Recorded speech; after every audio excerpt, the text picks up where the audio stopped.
Hi everyone, it's Norm Farrar, aka the Beard Guy here, and welcome to another Lunch with Norm, the rise of the microbrands. Lunch with Norm. Lunch with Norm. Lunch with Norm. All right, so today we have first-time guest Ashley Armstrong, the hidden rules expert, business advisor, and best-selling author. She is the go-to e-commerce expert for national USA media. So how's that? Anyways, Kelsey, where are you? Hello. Welcome, everyone. Welcome to the show, Marina. I almost didn't make my own podcast again. I know, you're running late. Like, look at, I got things sticking out of my head up there. It's all part of the... But yes, it's all part of the show, right? Yeah, that's right. Okay.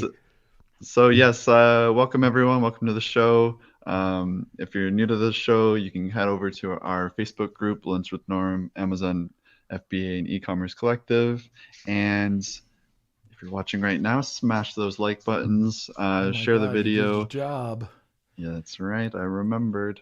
And get the word out. If you have someone interested that you can think of in the topic today, go ahead and tag them in the comment section. We do have a really great giveaway, and I think you guys will really enjoy it. So we have our Wheel of Kelsey at the end of today's show, and we have a new song too. If you guys missed that the last on Monday, so it's going to be fun. But if you missed out on any episodes, if you're looking for some highlights, you can go over to our YouTube channel. You can just search Norman Farrar, Lunch with Norm, and you should be able to find it. But welcome everyone. Victor is here, and we should get into it. Yeah, I know Victor's Ashley's in the house. All right, very good. Hey, Faye. Hi, Marina. Hey, Yarrow. How's it all going? So today we're going to be talking about hidden secrets of Amazon, the entrepreneurial mindset in 2021, and we're going to dig into the world of women of e-commerce. So why don't we, if you have any questions, hey, Rad, how's it going? If you do have any questions, just throw them over in the comment area and we'll try to get to them during the podcast. If not, we'll get them posted in our community group and we'll get them answered one way or the other. So sit back, grab a cup of coffee, enjoy the show, and welcome Ashley. Hello, how you doing? Do I look like a tomato? Not quite. I think the beard is taking the effect.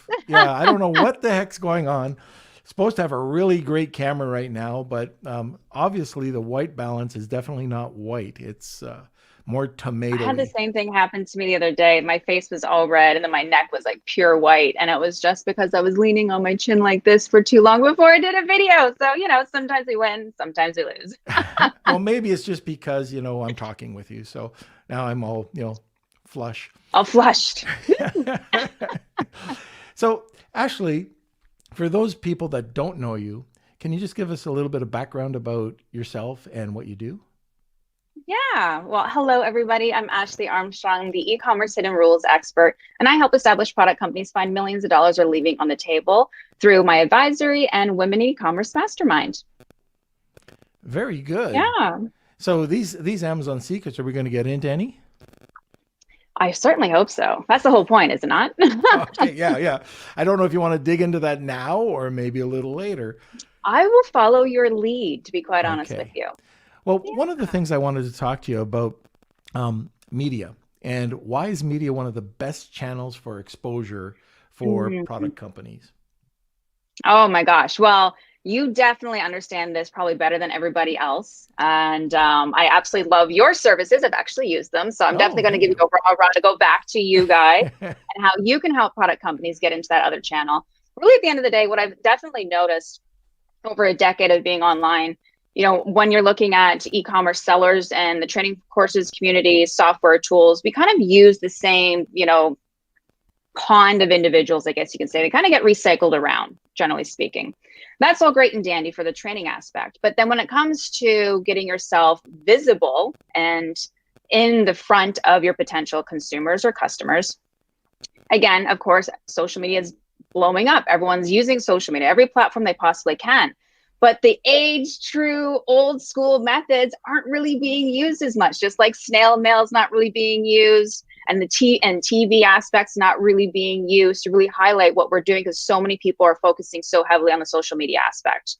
So really, when it comes to getting into media, that not necessarily just is TV, but yes, TV, yes, podcasts, and yes, publications. And really at the end of the day, when we know there's not a lot of people that are leveraging that particular channel, it really is just sitting there waiting for like the next person to jump in their particular niche or demographic and take over, really, at the end of the day. And of course, if you are working with someone if your ideal customer might be more millennials, that could change it a little bit. And or if your consumers are more than the elderly, which we could not reach them online up until 2020, where now, because of 2020, more of the older population has been getting online. But really, at the end of the day, they're in front of the TV. So if you are targeting those particular people, think about getting yourself into the media and into the channels where those people are able to see you. That's not necessarily using social media.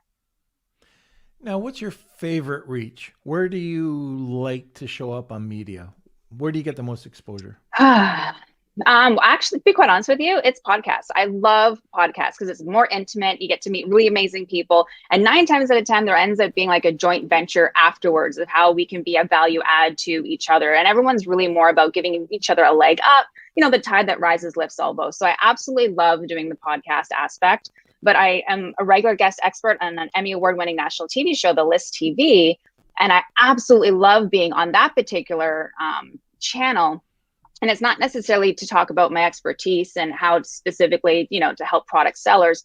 It's more about educating the people at home. And the reason why I absolutely love that is especially because of 2020, so many people realized that their jobs were not as secure as they thought they were, or they needed to pivot their business. And so when I'm able to be a regular guest expert on that national TV show that is broadcast in 40% of the country, it's got over 50 million views, I can really help those individuals at home who thought, maybe I want to be an entrepreneur, but not really too sure. Like, they don't really know what it takes to be the entrepreneur. They don't understand that, the time investment, the energy investment, and the capital investment that's required and necessary to start a business. So I can kind of raw those people and prepare them. And then I can be like, hey, look, you're looking for something, online is a wonderful place. There's these options to help you get yourself up online, whether it's selling products or physical products or digital products or whatever it might be.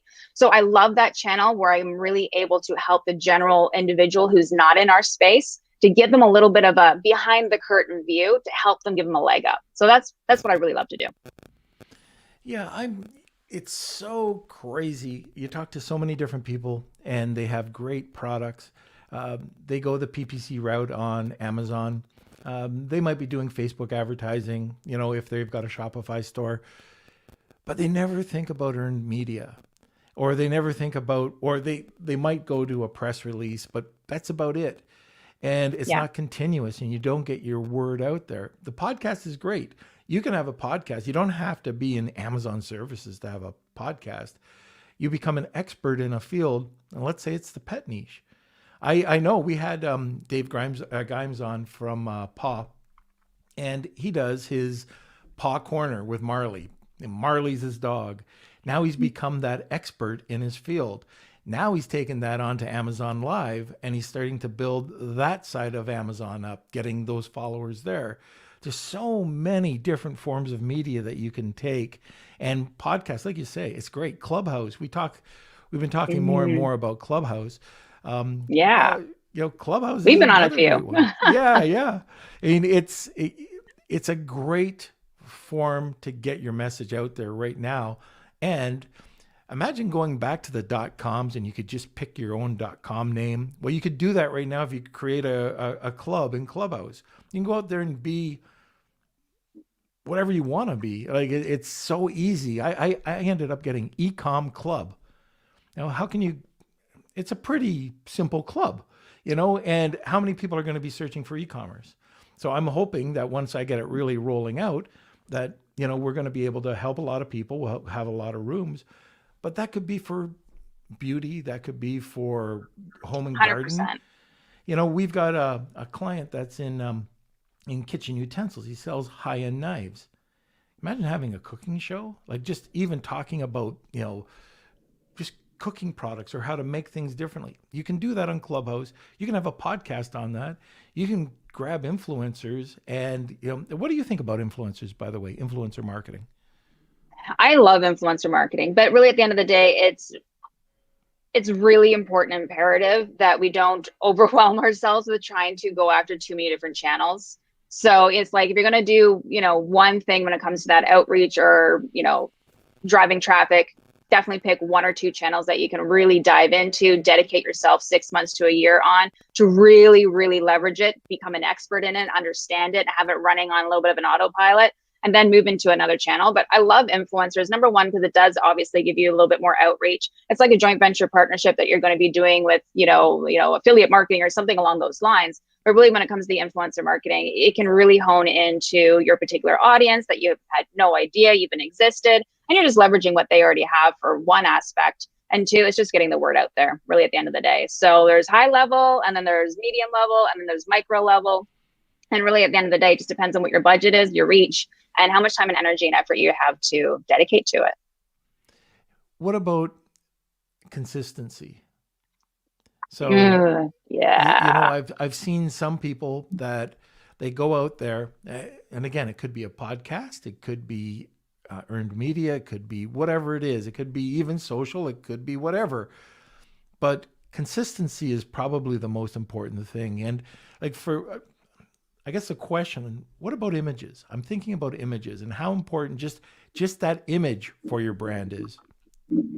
Yeah. Oh, you're totally speaking my, you're right down in the center where I loved it. That's my jam. I love the visual representation and, the science behind graphics. And it's definitely something that really gets missed. And of course it does get talked about. You do see, software tools, who are doing little training programs or like listing optimization. They point at it, they talk about it, but really at the end of the day, there's a whole science behind it that a lot of people are not aware of.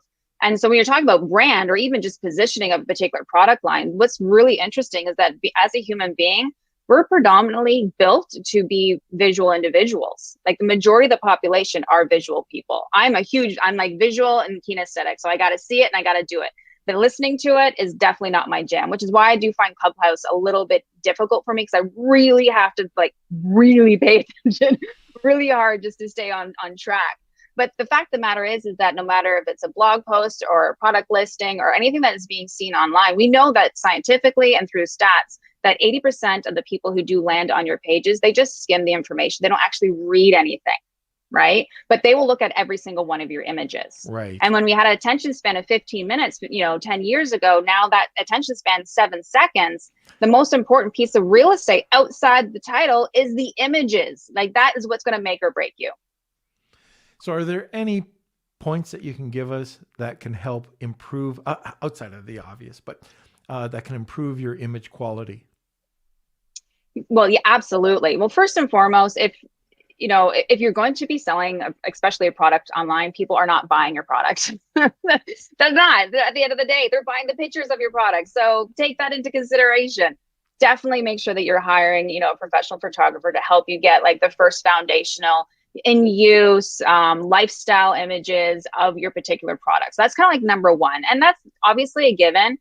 And really, 5 years ago, 6 years ago, everyone was really heavily in doing the stock images and placing their product on top of it. And you could definitely tell that it wasn't legit. If you're trying to get yourself up there and you have a very small budget, by all means, get the ball going. But when you are able to bring in a professional, definitely do that with, obviously great lighting, very high quality. That's definitely number one. Outside of that, the next step is infographics. And a lot of people think of infographics, these big, huge, long pages of arrows and data. And it's very conjungled and there's tons of information in there. So you want to take that sort of idea, but we're going to transition that over into the physical product realm, where you're going to want to make sure that all the images that are actually displayed, so we're talking about Amazon right now, depending on the category, you can have, 6 images displayed, up to 9 images, whatever it might be.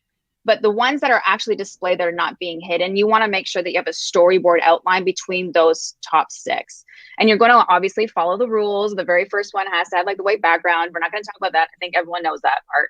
But after that, you want to be using the information that is most key to your particular product, the features, the benefits, answering the customer's questions. And then what you're going to be able to do is you can have like little bullet points, you can have arrows, you can have zoomed in features, you can have comparison charts, you can have a whole bunch of information that you would have technically in your bullet points or in your description, really brought down into bite-sized pieces where you can have image and text. And that's really what the infographic part is. And so if you can talk about the who, the what, the where, the how, when, and why in those images, with the very last one that is actually visible with a call to action to drive them to the buy box, you're going to really do yourself like the due diligence of making sure that no customers are falling through the cracks, because we know for a fact that no one's reading anything. And with 150 million people using the Amazon app, I'm pretty sure everyone's familiar with they're on there. The only thing you really see is the images, because the bullets, they all get condensed, they all get hidden. You got to go search for it. And a lot of people don't have the time and energy because they're just so like quick to jump, because that's what Amazon wants you to do. They don't care who you buy from as long as you're buying. So you really want to capture them. You want to hold them there, and you want to give them all the information they need in order to make that educated buying choice, so that the customer also does not get buyer decision fatigue. They can quickly disqualify the competition because you've given all the information, you've answered all their questions within those images that allow them to go to the buy box without second guessing themselves.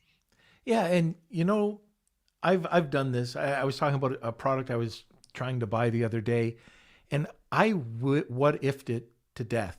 I was going back and forth, and I'm a pretty experienced Amazon seller. I'm talking about buyer, not seller, buyer. And, you know, I'm going through and I'm going back and forth between, I'm trying to see exactly what the difference was between similar products, probably from the same manufacturer. And I couldn't make my decision up, and I actually clicked off, and I didn't buy the product at all. And one of the things that you were talking about is so important, and I absolutely hate seeing, this is one of my, oh my God, pet peeves, is when people fill up their image with a book. They just, it's just so much information out. I don't want to watch it, look at this image. Like, where did you and why did you do that? And a lot of the times people are thinking, oh, I'm just going to make another bullet point out of this. But it's not a bullet point. It's a bullet paragraph that they put on there. And it's, you know, it's crazy.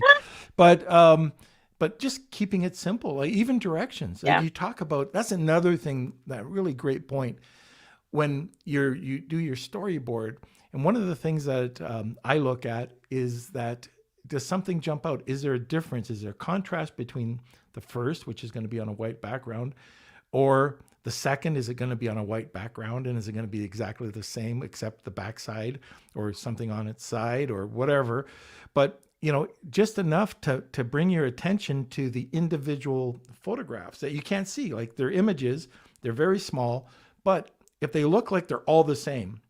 And I had this the other day. This is one of my clients that had really great images, but on a mobile phone, it was on a quadrant. So you couldn't see the images. So break apart the images, and now it's a single image showing a different use for the product. And the other thing that we were doing, and now I'm taking up all this time, but when No, I love it. No, but you know, we thought, oh, this is going to be a great image and this product covers about 3 or 4 different niches. Okay, we put it up there, and we got very little sales, very, very little sales. Then we went into our PPC and we saw what the search terms were, what search terms were converting, and it wasn't for that image. So we went to PickFu and we put all the images out there. And sure enough, that image got 6% of the votes. Switched it up. I love it. And now we're hoping, you know, the one that we have now is going to be a lot better, more direct, targeting the keywords that are converting. That we put it this way, I can't tell you the brand, but let's say that one has 20,000 and we could dominate the 20,000. However, nobody was buying it. Okay, the keyword wasn't converting overall. Right. You can go into a much smaller niche of maybe 1,000, and we were getting 20 or 30 or 40 sales out of that. You know, and it was so weird because what we were targeting and what this is meant for has nothing to do with what we're selling. Isn't that weird? Oh my gosh, I love that. And that is definitely weird, but at the same time, I love that you're like digging into it. I like to use Utility Hub, which is similar to like Pickford, where you can put anything up there. Yeah, Utility usability hub, right? Usability hub. Usability Yeah. Hub. Yes, yep. Sorry. Awesome. There, Yeah, PickFu or usability hub works awesome. there's lots of them, and the thing is that those are great. Obviously, they're paid services, and you can narrow down to demographics and location, which is wonderful. Of course, it costs a little bit more to get that, sort of information. But if you don't have an email list or a Facebook community that's attached to your brand, where you can do the ask method, Brian Levesque, the ask method. If you don't have that, then you have that paid service to really help you get a leg up. Because really, at the end of the day, which I know you definitely probably experience this a lot, where when we're working with sellers, they're so in love with what they're doing, they're unable to detach themselves from what's going on. You're too much of an expert. You're too close to it. You need to have that outside perspective because you're not the one buying the thing. Everyone else is. So we need to actually position it for everybody else, not ourselves in a lot of cases. And getting the feedback like that really helps you narrow that part down. And the other aspect as well is what I absolutely love doing with my clients is taking the exact same product and repurposing it for a completely different niche. Because that whole saying, like, the riches are in the niches or niches, or however you want to say that word, niche, whatever. But the riches is in the niches for the most part, because the more narrowed down you can get, the easier it is for you to speak to that person, the easier it is for you to talk about their problems, easier for marketing, easier for positioning, easier for everything. And so, with quite a few of my clients, we would take, as a perfect example, can't say the name, of course, as well, but it was a supplement product and it was a powder form.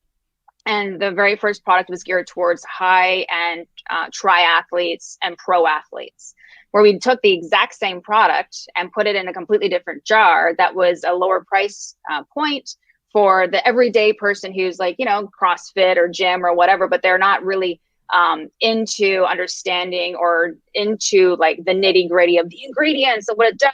And they're not as educated. So we were able to take the exact same product and create these different product lines for different niches. They were able to really focus and get in there. And a perfect example of that for anyone else, which I'm probably sure you've seen them, is there is a company that came out with those GPS little trackers, like little coin things. Yep. And they first started doing it with bikes. And then it went to motorcycles. And they spent about 6 months to 8 months focusing on one targeted audience, pushing all their ads out, all their visuals, everything was just bikes. And then it went to like motorcycles and cars. And then it went to dogs and animals. And then it went to children. And so they spent about 2 years of just spending 6 months every chunk really targeting one specific niche for the exact same product. And it's absolutely amazing how they're able to, find the money they're leaving on the table just by repackaging and creating that particular niche audience. Yeah. And taking those niche audiences and then targeting them for the niche trade magazines or wherever you can get into. Now you're driving all sorts of new business over to you, which is fantastic. Yeah. And you can also, so Rand Fishkin was on, and he's got a tool. He was on Monday, and he's got this tool called SparkToro. So you can go in and you can drill into your audience. So let's say you take those niches, and now you find out exactly who they are, what influencers that they work with, or what influencers that they follow. And then you can start targeting those specific niches that you just broke your product into. Yeah. I mean, that's great. Now you're driving all sorts of extra business over to you. So Kelsey. Yeah, absolutely. There you are. Yes. Kelsey, after this podcast, I am going to have you come down. Kelsey's here, by the way. So he's going to come down and help me with my lighting so I don't look like a peach for the next podcast. You look good. You look flushed. I am flush. There you go. It's definitely getting a little bit more flush now. Yep. Oh my gosh. So anyway, I can deal with it. I'm a big boy. Anyway, Kels, what do we got for today's giveaway? I forgot to mention that. Okay. So actually, Ashley, do you want to talk about the consultation today and what you're offering? Yeah, absolutely. As a business advisor and motivational speaker for e-commerce sellers, I'm really excited to give away a strategy session with me, which is worth $1,000. So like all the power to whoever wins. I can't wait to see the whole wheelie thingy kind of go, but that's really what we're working on today. And I'm just really excited to see how it can help anyone, get a leg up, get some clarity and move themselves forward. Okay. And Awesome. what So hashtag if did you come up with, Kelsey? So keep it nice and easy. I love Ashley. Hashtag I love Ashley. I So if love you're new to the Ashley. show, if you're new to the show, just go over to the comment section, type hashtag I love Ashley. If you tag 2 people, we'll throw in your name again, so you get 2 entries. So nice and simple. Hashtag I love Ashley. Looks like Marsha is already on it. Very nice. Just like this, and you entered it. Woo! And we got a new Marsha! Wheel of Names song too, or Wheel of Kelsey song. Yeah, So we'll get to that stick around shortly. for that. So, anyways, that is an absolutely great giveaway. Ashley, I've heard you on a lot of clubhouses. We've never got to meet, but we have kind of gone back and forth. You have given some incredible advice. So, guys, if you're interested, like a session, I'm not sure quite how long it's going to be, but it's worth $1,000. And I'm telling you, Ashley is definitely a person that you want to talk to. So, anyways, Ashley, would you even take my call? If I gave you a call, Absolutely. Would you? Oh, good. Absolutely. You're like the king of the space. So, by all means, I can bring the female side of things and my perspective, of course, but I love what you have to say all day long. I love listening to you in Clubhouse. It's amazing. Oh, thanks. Thank you. So, all right, guys. So, it looks like there's a bunch coming in. We're going to have a major Wheel of Kelsey going on. And also, Kelsey, are there any questions coming in? Yes, there are actually. We can start. I can just imagine. I'll tell you right now. It'll be Victor. It'll be Marsha. It'll be Simon. Well, okay. Well, we got Dr. Cause coming in with a question. I should have added Dr. Cause to the list. So what about lifestyle images? Regarding images, what about lifestyle images? Any tips, i.e., include folks with your target demographic, etc.? 100%, definitely. So we're talking about lifestyle images. Really, at the end of the day, we just want to make sure that people understand. Again, they're not able to touch the product. They can't pick it up and be like, oh, this is a case, or whatever it might be. So you have to do everything you possibly can to shorten that barrier of entry when it comes to the consumer understanding the product. So lifestyle images is really more in use, where you're using it, how you're using it, and who is using it. And, sometimes the most finite, small little details can make or break you. And what's really interesting about that is a lot of times, people will, have a product that is, again, for an elderly person or someone who's, the 50s or 60s or something, or even older, older, of course. But they actually have someone who's in their 30s. What was the age for elderly? Well, elderly is over 60. 50 okay. For elderly. Maybe we'll push to the 80s to say the word elderly. 50 is basically the new 20 nowadays. So, I'm almost 40 myself, so I'm kind of getting into that demographic myself. But really, at the end of the day, you just really want to make sure that you're representing your particular audience appropriately. And, a lot of times, people using stock images, which, you can find someone of the demographic that you're looking for. But again, if you're going to be hiring, a photographer, do your due diligence to get the right people, the right background, the right setting, and just make the most of it in order to make sure that you're getting the most bang for your buck for the most part, and that you don't have to redo this, because you can leverage that and reuse it and repurpose it over and over again, for as long as you're selling that particular product. One of the things you can go and get free, and people that want to become influencers, and they might give you a good photo. You can go out and get a $10 photo. But at the end of the day, if you go and do your homework, if you spend a bit more, it might be $100, but you're going to have that person that knows exactly how to do the photo. But you have to do your research. Like if you're looking just for candid photos like you'd see on Instagram, fine, you can go out and get them, and if they serve a purpose. But I think on your Amazon account, I would try to find that demographic. I'd pay a little bit extra, because even if you pay $100 or $200, people might think that's a lot of money for one shot. They'll usually give you a few shots, but it's your demographic. And the other thing is, lifestyle does not mean stock photo with your photo with a bar of soap 5 times bigger than it should be.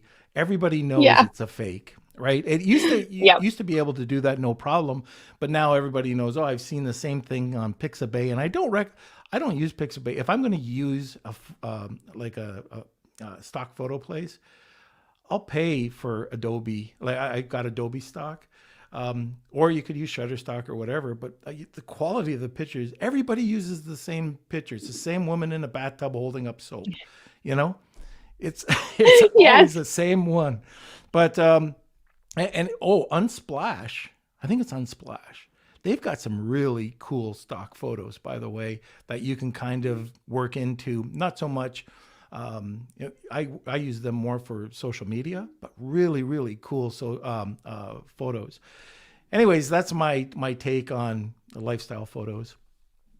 Yeah. And the beautiful thing is that $100 $200 is not a lot of money, really, at the end of the day. But if you really think about how long that particular little asset that you've created for your business will last, and how you can like repurpose it in so many different means. Like you can do obviously images, you can take the infographics that you've created and put it into a slideshow video, so you can get that up on your listing, you get it on Instagram, you can use it everywhere. You can make a sizzle reel of your particular product and whatnot. So really at the end of the day, like it's the most important little bit of money that you could possibly spend to position your particular product line.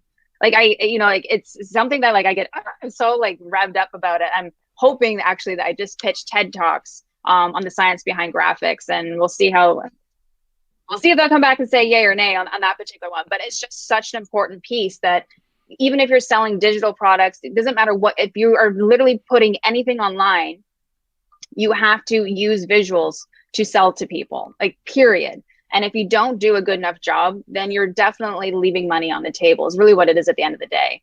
And outside of that, if we kind of swing back to like we were talking about, like what's the sort of thing, the lifestyle images, of course, is one aspect. But then if we bring in the infographic aspect, I really want to make sure that people understand there's a difference between the images that you have on your website compared to Amazon. Now, of course, you can use the exact same images for your Amazon and your website and Instagram and everywhere else. And you should have consistency across all platforms. It's very, very, very, very important.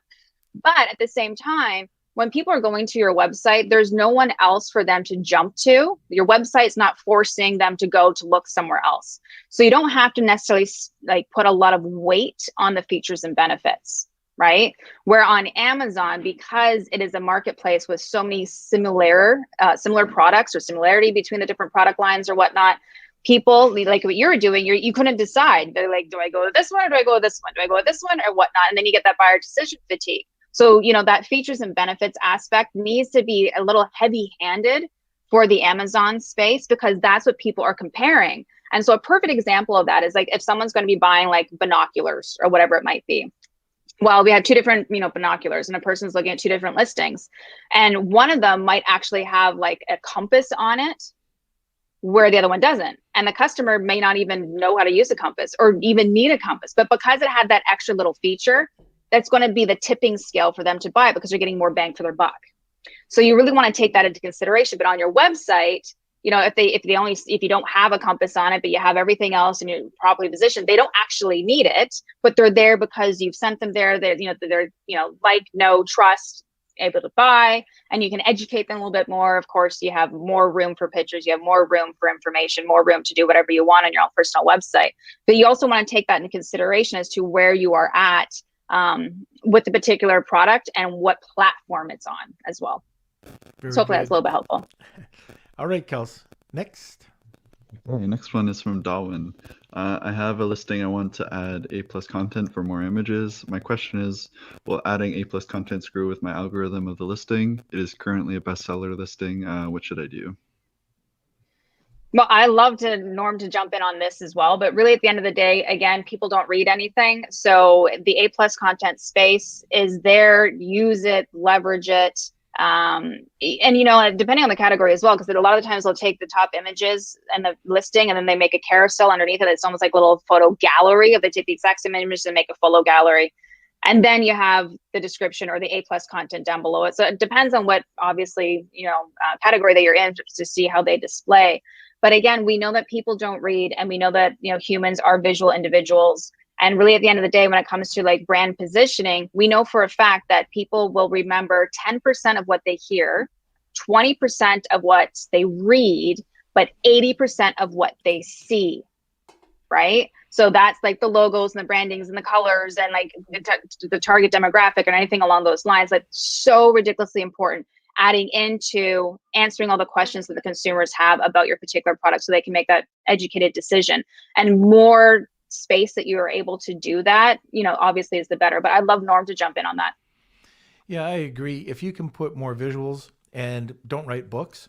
So, you might have an opening paragraph, which you don't even need to do, but just everything short. If it's ingredients, short. If it's how to use it, short. Apply to hand, apply to rub into hand, apply to face, enjoy. Something very, very simple. And it goes for everything, especially like if I'm just thinking of a template where there's 4 images on the bottom, that could be 4 different uses. You don't have to write a book. Again, it could just be, for this, for this, for this. And people know, they can look at it and say, okay, this is for mudders, obstacle courses. This is for golfers. And you can get that message across. The other thing is when you take those images, you might want to take those images and get them indexed in Google Images. So, just so you have a keyword in there, have the images pop up. One of the things I forgot about, Darwin, this goes back to your list of your slide deck. We talked about SpyFu and Usability Hub at the beginning, but one of the things that you can do is you can rearrange the images. So you take a screenshot of the 7 images one way, another way, and in PickFu, you've got 8 options. And see which ones, the aesthetics of what people want to, what people like.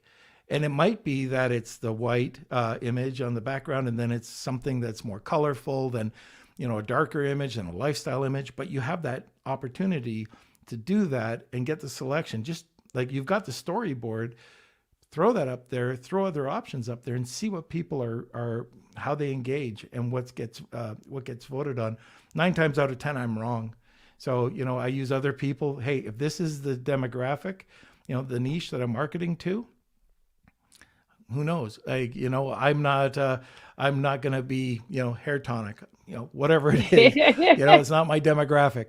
But this way you have 8 options that people will vote on that. And the same thing, exactly the same thing you can do with A+ pages.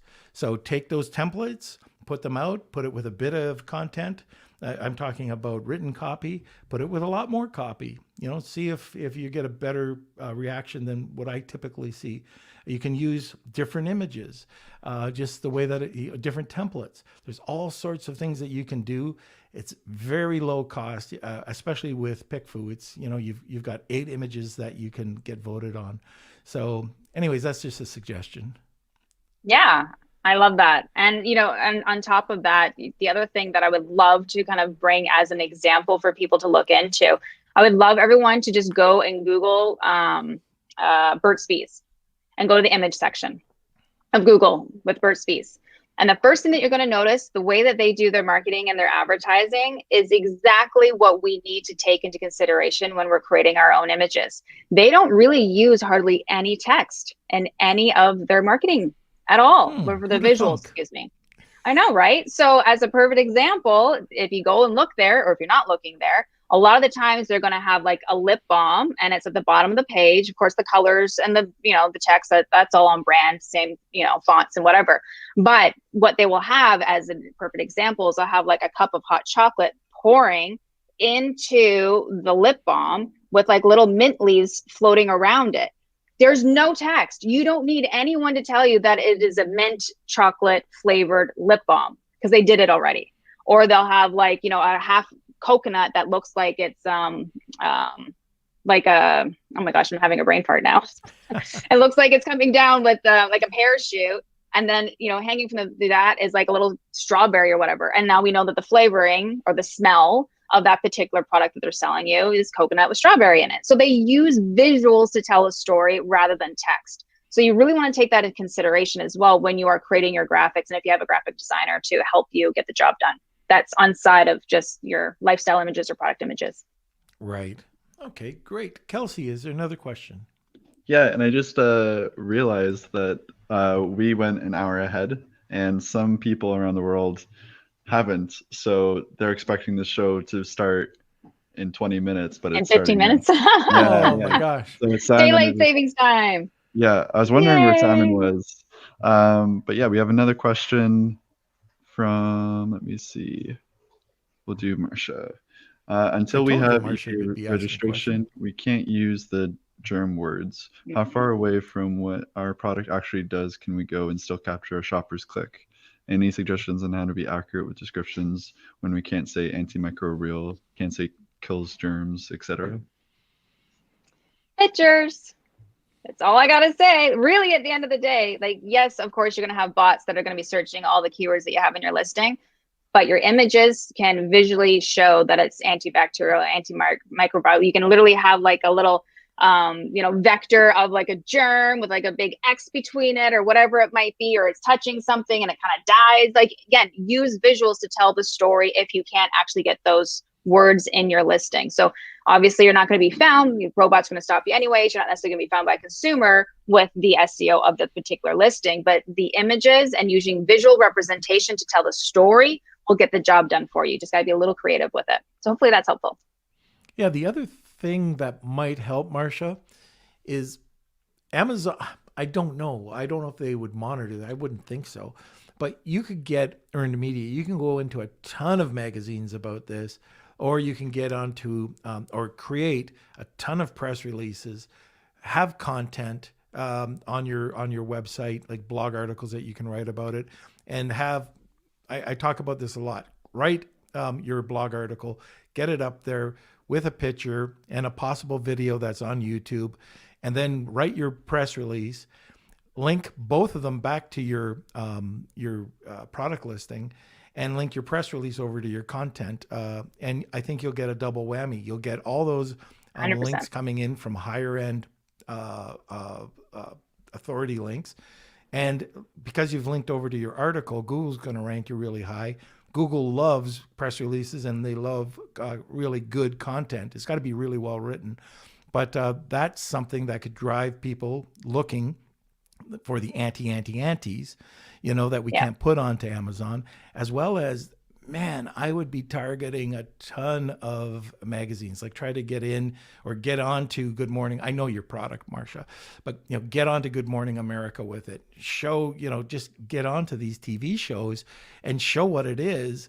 And you don't have to advertise it. When people come over to your listing, they're going to see that you're talking about the yuckies or whatever it is, and buy it that way, that, or you could just drive it over to your website.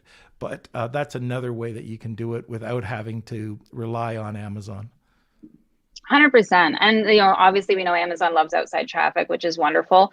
And then on the side of that, like what the first thing we talked about is getting yourselves into the media.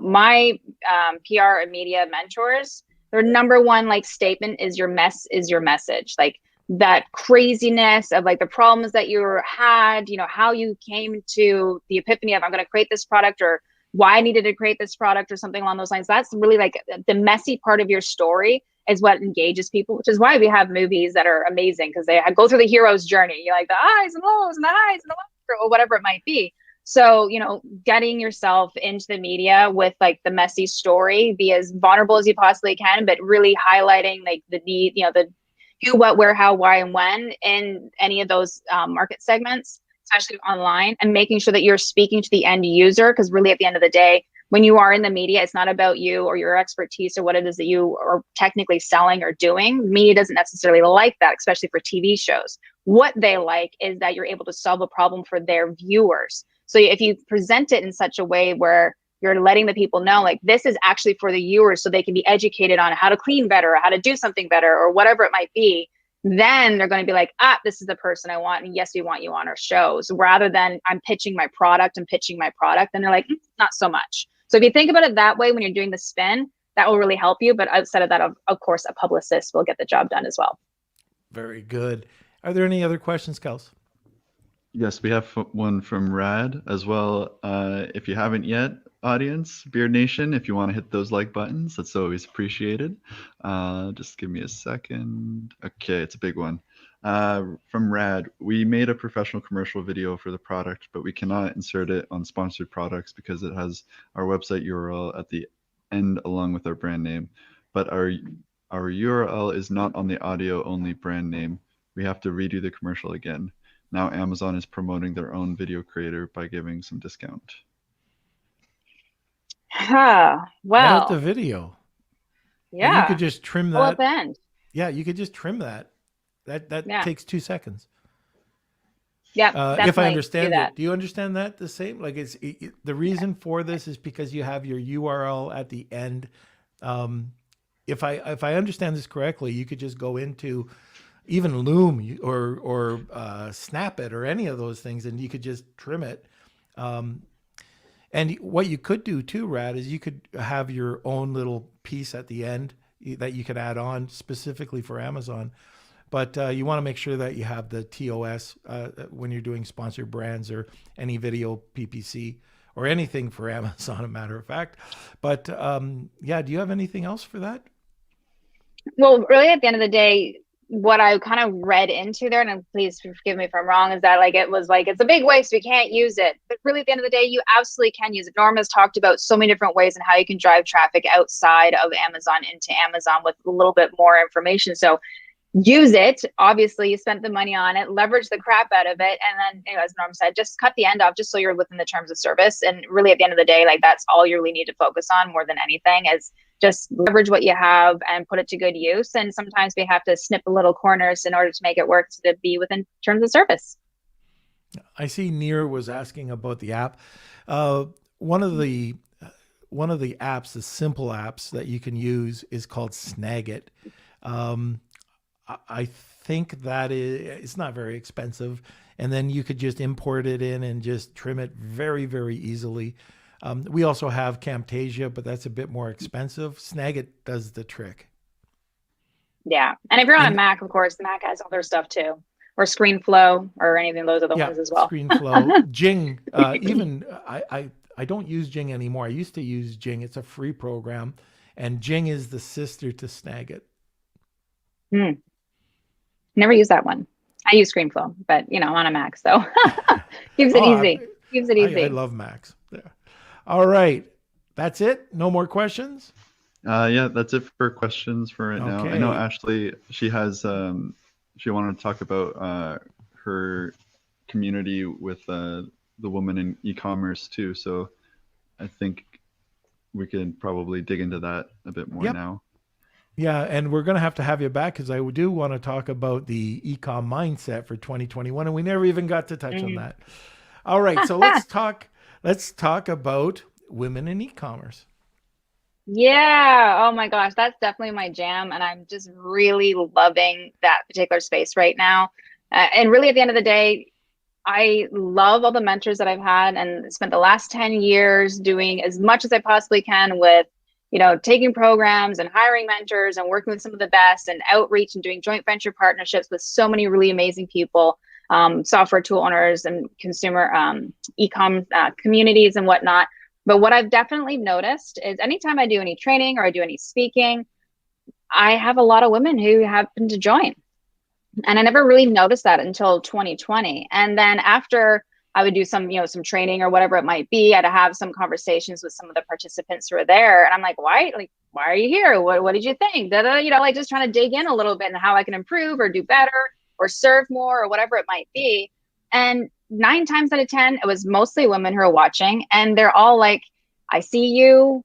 I see me in you when I see you talk. You have mom and kids and sick dogs and, older parents, and you understand what it means to juggle everything. And even if we have a really supportive spouse, we still end up having almost all the crap loaded onto us, even, no matter what it is. And so having someone who looks like you and who understands where you're coming from is one aspect. But the other aspect as well is a lot of the women have come to me and they said, you know what, I love the training that I've gotten. I love the community and the support that it provides, but I can't be vulnerable because I just don't understand. And I'm like, you're absolutely right. Like every single one of my mentors have always been men in the e-commerce space. And I absolutely love it. I love having male mentors because they really kick my butt, which I love. But at the same time, I also have female mentors who bring a completely different side of the story. They bring a different viewpoint. They bring a different level of understanding and a level of support, and as well as insight with like, work-life balance and things of that nature. And being the fact that right now, women in like the entrepreneurial space, women is the largest and fastest growing community, which is amazing. And I absolutely love that. And so I want to like rah and spearhead that like nobody's business. So really at the end of the day, what I end up being is a motivational, speaker for the most part, where I go into e-com communities and, mental mindset, some strategies, obviously, that we're talking about. But really at the end of the day is just providing the opportunity where women have a safe space where they can get sounding board, they can get clarity, and they can get mentorship, and they can get introduced to some really amazing experts they had no idea existed, where we can focus on where they're at in their particular business model right now. Because really, I'm sure everyone has sort of seen this or familiar with this or experienced this, is we get a lot of shiny objects. There's a million bloody freaking strategies that we can do. There's something new that's always coming up. And we're always feeling like we're never on point. We're always trying to catch up with the seller next to me or the person over here. This one's doing 250,000 a month and I'm doing 100,000. I want to get up there and they're over here and over here and over here and over here. And it's too much. You should only be working on 3 projects at a time, max, right?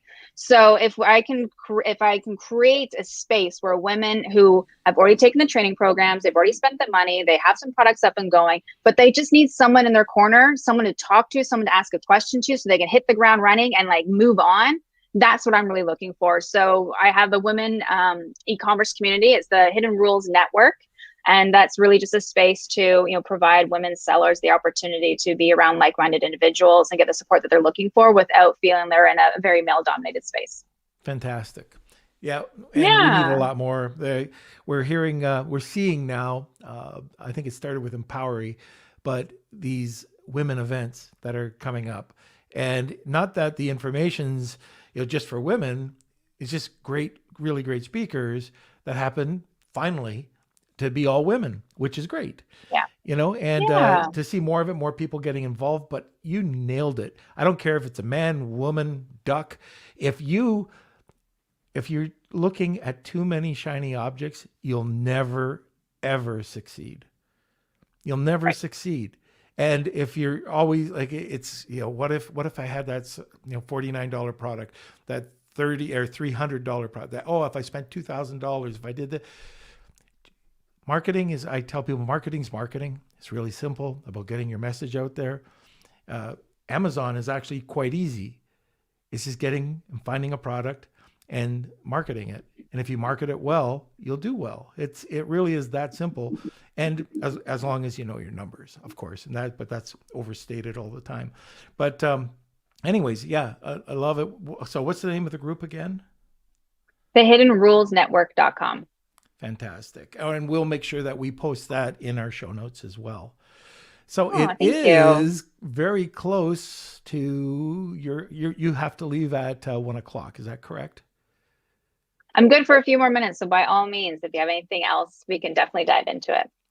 Okay. All right. Well, I'm not going to get into the e-com journey because that's a whole podcast in itself.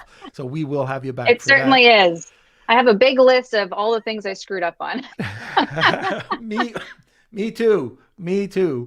But anyways, is there anybody that has any questions about your Amazon listings or anything like that we can take one more question and then we'll get into Wheel of Kelsey? So there's nothing yet. But yeah, if you guys have a question, feel free to put it in the comments and we'll answer it.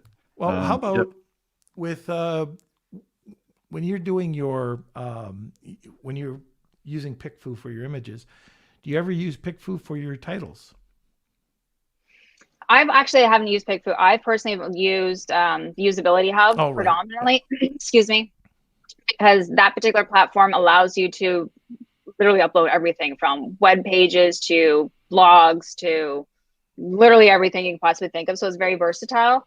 And at the end of the day, absolutely. Like if you have enough traffic going to your listing naturally, organically, or even with paid traffic, of course, and you're able to do your 7-day, 14-day split test where you can see like what's working and what's not working, conversion rates or whatever, definitely go that route if you can do it, if you have enough traffic. But if you just want to like, supercharge it and get some serious feedback really quickly so you can make those educated choices and like just run as fast as you possibly can, then obviously using those outside communities or service providers is really able to give you a hand up and a leg up. And you absolutely should be doing your listing title as well as, of course, the images or the copy or your website or your blog post or whatever it might be. You can really do anything, use it for anything. But, making sure that you're not looking at it through like a microscope or whatever is really helpful, because at the end of the day, you can't see the picture when you're inside the frame. You know what I mean? Like every coach needs a coach. Like I have 3 mentors in 3 different aspects of my business because I need to have that outside perspective. I'm amazing at helping people. I can give you like 5 problems solved in like 5 minutes, no problem. But when it comes to myself, yes, I have a vision. Yes, I can, have the goal. Yes, I can, create the course to get to that goal. But there's always going to be like little molehills or questions or things that I need to overcome within my journey, right? So having that outside perspective, relying on getting another person's point of view, because we only know what we know based on our own perspective, based on our preconceived notions, where we grew up, our education, like all these different aspects, get taken into consideration, which is also another reason why graphics are really important, because I might use one word to describe something, but another individual with a different background, different education from different place in the world, possibly, they will use that word and it will mean something completely different to them. But if you're talking about a bear and you have a picture of a bloody bear, no one can screw that one up. You know what I mean? Like the point is very, very clear. So, really at the end of the day, get as much feedback as you possibly can. But at the same time, don't get too much feedback, because then it puts you in analysis paralysis. Right. Great advice. I see Olga has one question, and then we'll cut it off for questions. Okay, from Olga, should we use Usability Hub before creating your listing or after going live? Really, it depends on where you're at, to be quite honest with you. Again, as we said before, if the listing's brand spanking new, then definitely get some feedback, of course. But if it's already up there and you're getting traffic to it, you can, do some split testing. You can definitely see how you can make that better. It really just depends on where you're at right now in your business life cycle and where you're at right now in your product life cycle, if it's brand new or not brand new. But really, at the end of the day, it doesn't hurt to like throw it up there and get some feedback anyways, because feedback allows you to, one, find verbiage that your ideal person could be using to describe what it is you do and how you do it.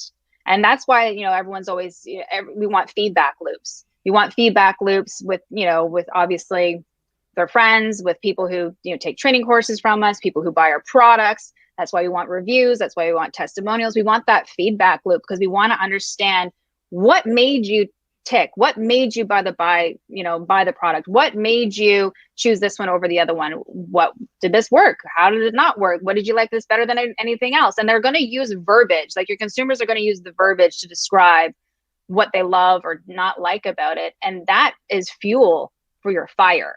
So really, at the end of the day, there's never any harm in putting anything up there and even paying for feedback. There's never any harm in it. So definitely do it. Yeah, I agree. For your listing, that's one thing. Take a look at what people are saying. You might want to rearrange things. There's no harm in going out there and trying to improve your listing. If you even do it by 1% or 3% or just a couple of points, that's more money in your pocket. Yep. Okay, so I think, Ashley, it's time for Wheel of Kelsey. Yeah. Let's go. Bring it on. Okay, you guys ready? We're ready. So we had a new song that came out. We have someone just entered again. But we got a new song. So it's a bit of a jam. And yeah, just give me a second. We had a couple late entries. Kurt and Manny, you are now in the contest. Okay. Okay, so here we go. Just a second. It's time for the Wheel of Kelsey.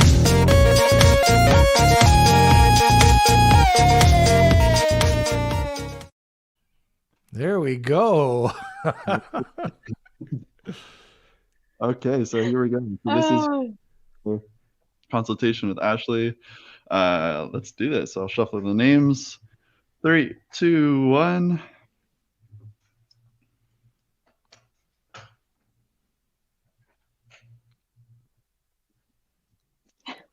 Okay, Marcia. Yeah. Marsha got it. All right. All right, Marcia, girl, you and me, we're gonna have some fun. There we go. And Marsha was the lady that was asking about the antis. So this will be a really good consultation. Yeah, we Fantastic. can talk about media placement and everything. Oh yeah, it's gonna be good. Perfect. All right. So congrats, Marsha, on that one. That is a great one. All right, Ashley. Thank you for talking to the peach or tomato. We got to figure out this lighting. But anyways. You just gotta pick up the gnome. It'd be like the mini me. My gosh, I feel like about the color of his hat right now. Anyways, thank you for coming on. We will have you back on talking about the e-com mindset. It's been a pleasure, and hopefully we can keep connecting on Clubhouse. Absolutely. Thank you so much. I really appreciate it. Everything that you're doing to support your community on Clubhouse, in Facebook, on your podcast. It's absolutely amazing. I'm just so honored to be here. So thank you so very much. Great. Thanks a lot, and we'll talk to you soon. Bye, everybody. All right. Okay, everybody. I hope you enjoyed that. I mean, Ashley's awesome. Anyways, we've posted her information into the show notes and into the comments. So make sure you check it out. Also, Kelsey, where are you? Here I am. All right. Okay. So what are you going to tell people to do? Something like? So of course, yes, smash those like buttons. Share the video if you enjoyed it. Yeah, take someone who needs help with some Amazon, or maybe someone, a woman in the e-commerce industry, and you can send them over to Ashley towards her community.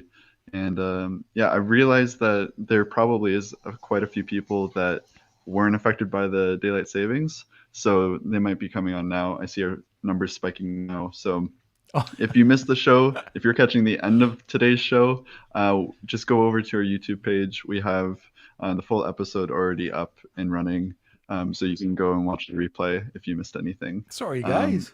Yeah, I didn't even think about that. But yeah, thank you, everyone. Of course, go over to our Facebook page, Lunch with Norm, Amazon FBA, and E-commerce Collective. That's where everything is. That's where all the fun happens. We have experts from the show come on and join the community, and it's a place where you can, share some memes. You can talk to the experts, ask your questions, talk to me and Norm, and yeah. I smashed your bell. Thanks. Simon. All right, thanks, Simon. Thank you. Okay, so Friday we have a returning guest, my business partner in Honu Worldwide, Afalabi Oricon, and we're going to be talking about this is really cool, product innovation. How to dominate Amazon by product innovation. So Afalabi is an expert in that. And we're going to be talking about that on Friday. So please tune in. If you don't have daylight savings time, I guess we're an hour earlier. But anyways, everybody, thank you for coming onto the podcast today. Join us every Monday, Wednesday, and Friday at noon Eastern Standard Time. And thank you for being part of the community. Thank you for everything. We couldn't do this without your support. So thanks a lot, everybody. Lunch with Norm.